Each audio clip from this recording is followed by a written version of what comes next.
Superstar.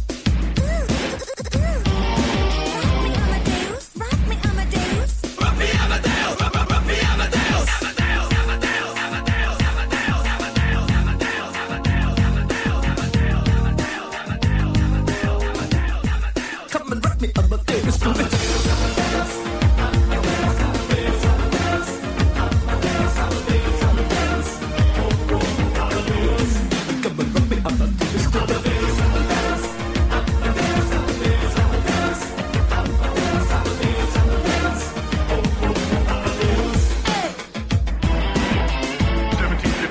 Salzburg, January 27th, Wolfgang Amadeus is born. 1761, at the age of 5, Amadeus begins composing. 1773, he writes his first piano concerto. 1782, Wolfgang Amadeus Mozart marries Constance Weber. 1784, Wolfgang Amadeus Mozart becomes a Freemason.